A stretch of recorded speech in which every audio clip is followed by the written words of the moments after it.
Sean todos bienvenidos a esta sesión virtual, a través de la cual, en compañía de los docentes Catherine Miranda, Eri Payares, Marvel Trejo y mi persona, Julio Donado, le estaremos hablando respecto a los distintos modelos educativos que han surgido en Latinoamérica a lo largo de la historia. A continuación, la docente Catherine Miranda dará inicio a la presentación, exponiendo todo lo relacionado con el primer modelo educativo a socializar, el de las colonias. Bueno, este primer modelo del cual estaré hablando surge, como bien lo ha mencionado mi compañero, de la imposición de las potencias coloniales. Durante esta época se puede identificar de hecho dos submodelos, el hispánico y el lusitano. Para lograr comprender mejor el modelo hispánico, es necesario conocer el contexto general en el que se encontraba el territorio de la época. El arribo de los europeos al Nuevo Mundo constituyó un verdadero cataclismo para los pobladores indígenas, puesto que esto redujo a los individuos percibidos socialmente como inferiores a los españoles y trajo consigo un sinnúmero de cambios en su cotidianidad, empezando por la aparición de nuevos avances tecnológicos como las armas de fuego, nuevas enfermedades y epidemias como la viruela, el sarampión, etc. El surgimiento de nuevas razas, producto del mestizaje y entre otras cosas, el brutal cambio de paradigma e imposición de creencias y costumbres. En aquel entonces, la educación de ese nuevo mundo era fiel reflejo de la sociedad en la que se impartía.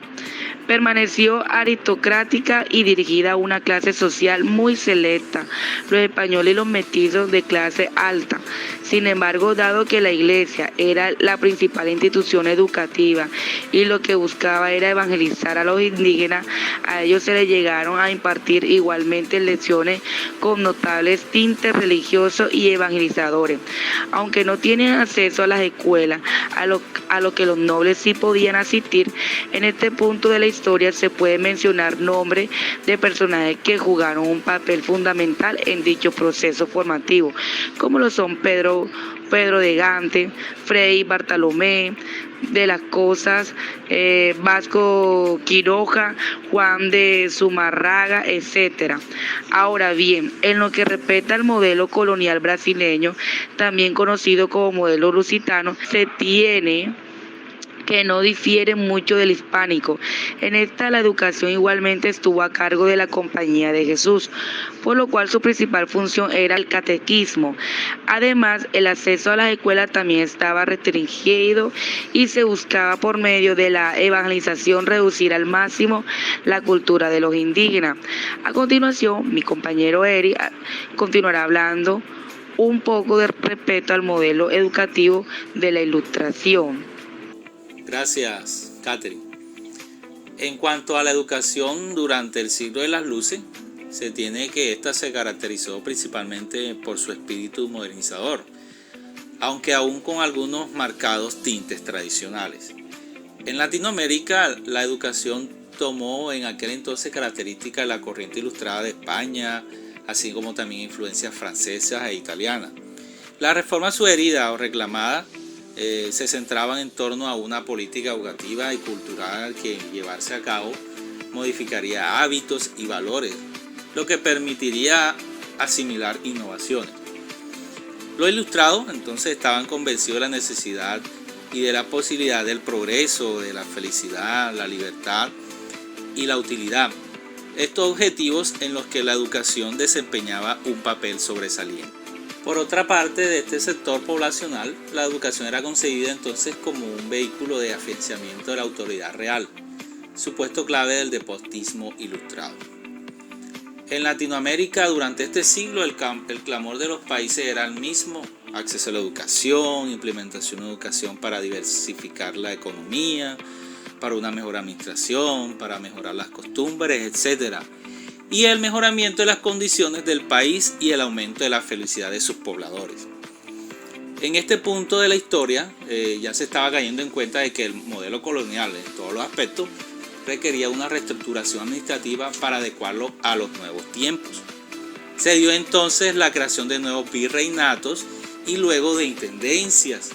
Surgió acrecentado fervor por hallar nuevas formas de participación que permitiesen mejorar las condiciones económicas y sociales, un fresco impulso por asimilar innovaciones y sobre todo un interés muy especial por la educación, considerada, claro, un factor de cambio.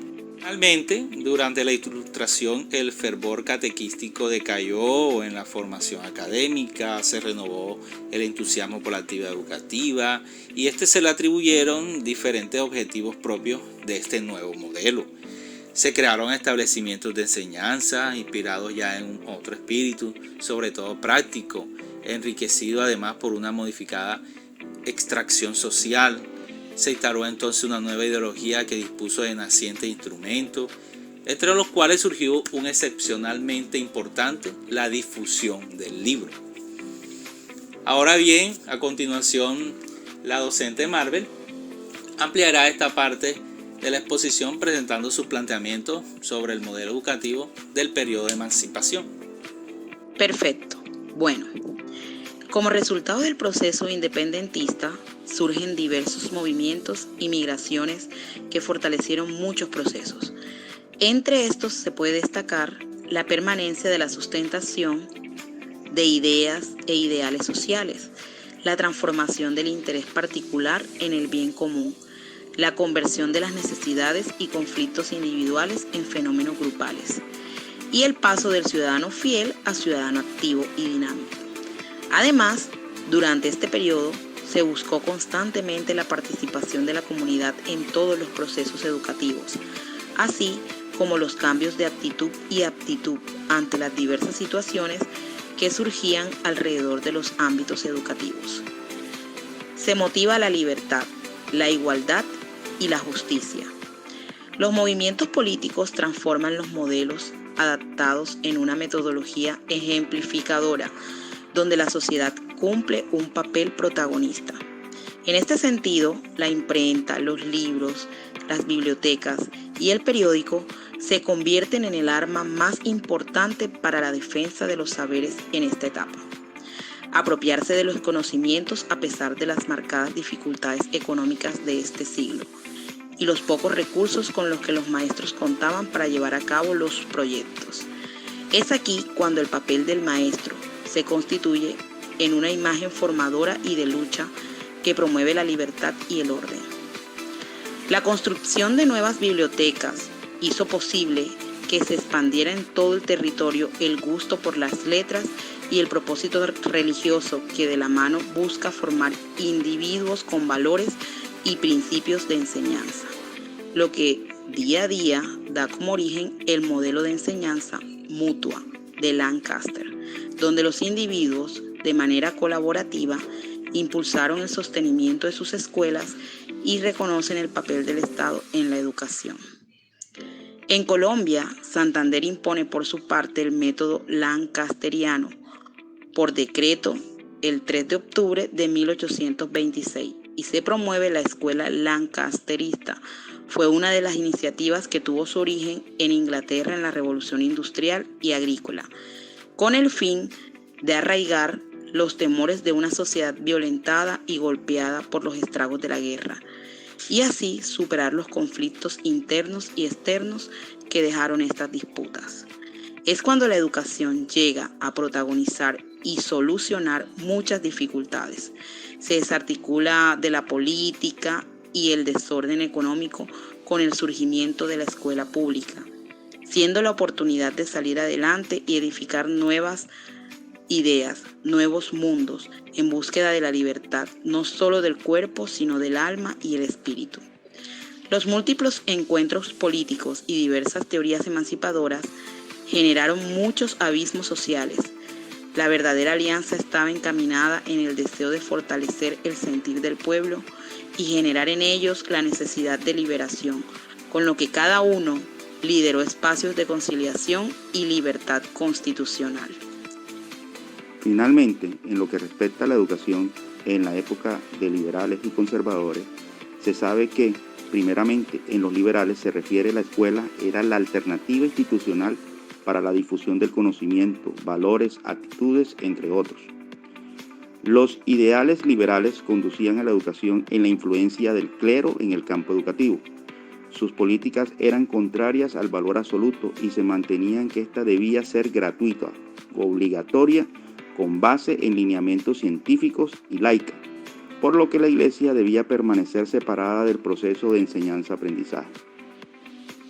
En Colombia nació en 1848, siendo José Ezequiel Rojas quien trabajó en la construcción de su programa y concepto. Es así que, de esta perspectiva, la educación genera aprendizaje a partir del estudio de la cultura y de las obras fundamentales de varios maestros. Busca estudiar a fondo diferentes doctrinas y ponerlas en práctica según diferentes culturas. Fomenta el pensamiento crítico en quien aprende aplicando la teoría según su contexto práctico. No debe ser obligatoriamente religiosa. Genera desarrollo intelectual, mejora de facultades, permite involucrar su patrimonio cultural común, genera conciencia con el porvenir aprendiendo del pasado, orienta la propia educación. Además, el modelo liberal de educación se enfoca en el autodeterminación, las creencias, la libertad y el emprendimiento, características propias de la educación actual. Por otro lado, en lo que se refiere al modelo conservador, daban otras posibilidades educativas de un amplio conjunto de instituciones privadas, bastante eficaces en la difusión de los valores, entre otros. Desde esta perspectiva, se alegaba que la Iglesia era un factor importante para mantener o restablecer el orden. Sus políticas estaban basadas en ideas morales y religiosas, por lo que buscaban que sus representantes fueran dignos y preservaran sus valores tradicionales. El movimiento conservador estaba conformado por la clase alta, compuesta por la gente rica del ejército, terratenientes, clero, la parte alta de la Iglesia, y fue instituido formalmente el 4 de octubre de 1849 por Mariano Ospina Rodríguez y José Eusebio Caro.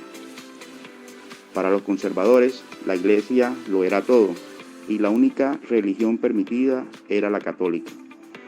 Con una unidad eclesiástica, en su modelo, la educación solo se impartía a los ricos y el clero la controlaba, tal como en las colonias, para que no existieran derrames de ideas liberales.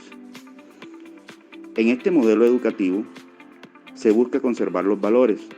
El alumno debe ser dócil, receptivo y obediente.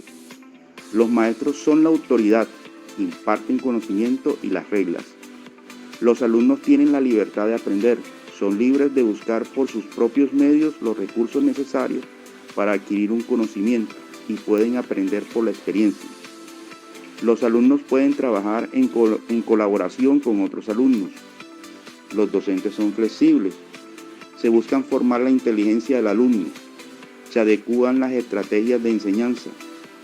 Los alumnos solo memorizan conocimiento. Al docente solo le importan los contenidos de los libros.